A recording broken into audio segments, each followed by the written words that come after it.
नमस्कार, मी प्रतीक्षा. आवाज इंडिया मराठीच्या खास रिपोर्टमध्ये आपलं सर्वांचं स्वागत आहे.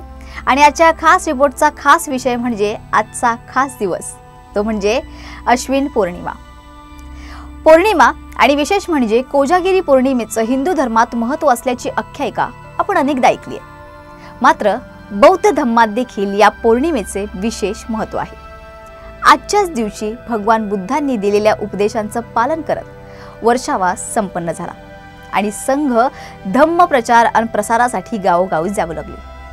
आता वर्षावास म्हणजे नेमकं काय आणि नेमकं काय उपदेश भगवान बुद्धांनी या दिवशी दिले होते, याबद्दल आजच्या या भागात आपण जाणून घेणार आहोत. तथागत बुद्धांनी लोकांच्या कल्याणासाठी मानवाला हितकारक असा जो धम्म सांगितला, तो धम्म लोकांपर्यंत पोहोचावा आणि मानवाचे जीवन सुखकारक व्हावे, यासाठी तथागत बुद्धांनी आपल्या भिक्खू संघाला धम्म प्रचार आणि प्रसारासाठी जो आदेश दिला, त्यात त्यांनी पाली भाषेत असं म्हटलं होतं की चरत भिक्खवे चारिक बहुजन हिताय बहुजन सुखाय लोकानुकंपाय अध्याय हिताय देवमनुस्सान देसेत भिक्खवे धम्म आदि कल्याण मज्ज कल्याण परियोसान कल्याण सात्य सव्यजन ब्रह्मचर्य पकासेत.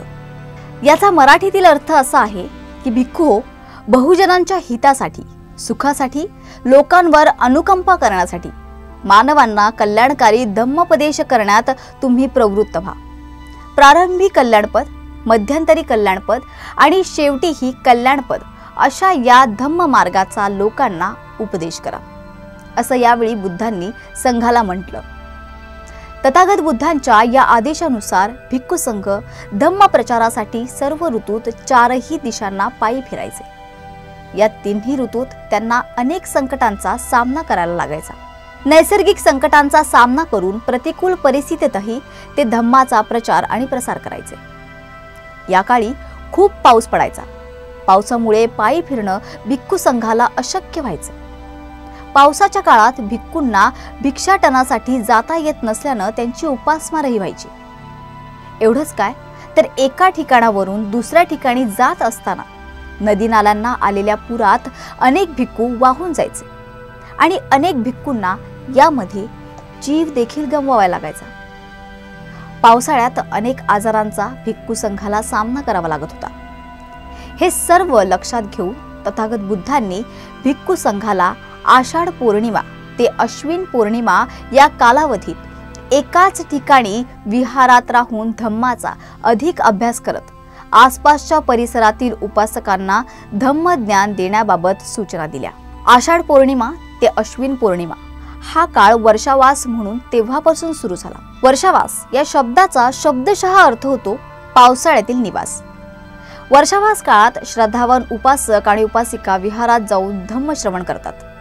विहारात भिक्खूंना श्रद्धा भावनेनं भोजनदान करतात.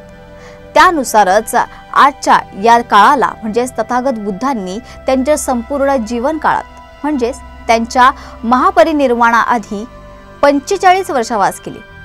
त्यांनी स्वतः श्रावस्ती, जेतवन, वैशाली, राजगृह अशा अनेक विहारांमध्ये वर्षावास केला. अशा प्रकारे सद्धम्माचा प्रचार तथागत बुद्धांनी करून मानवाला धम्मपथाचा राजमार्गावर आरूढ केले. वर्षावासाचे नाते भगवान गौतम बुद्धांच्या जीवनातील अनेक संस्मरणीय घटनांशी निगडित आहे. आषाढ पौर्णिमेला वर्षावास सुरू होतो आणि अश्विन पौर्णिमेला तो संपन्न होतो. त्यामुळे या काळात अनेक बौद्ध उपासक एक वेळचं भोजन त्यागतात, म्हणजेच एकाच वेळेचं भोजन करतात. आणि अशा प्रकारे बौद्ध धर्मात वर्षावासाला अनन्य असे साधारण महत्त्व आहेत आणि आजच्या अश्विन पौर्णिमेलाही. तर आजच्या खास रिपोर्टमध्ये आपण इथेच थांबत आहोत. मात्र अशाच विशेष विषयांना घेऊन आपण पुन्हा भेटूया. तोपर्यंत पाहत रहा आवाज इंडिया मराठी.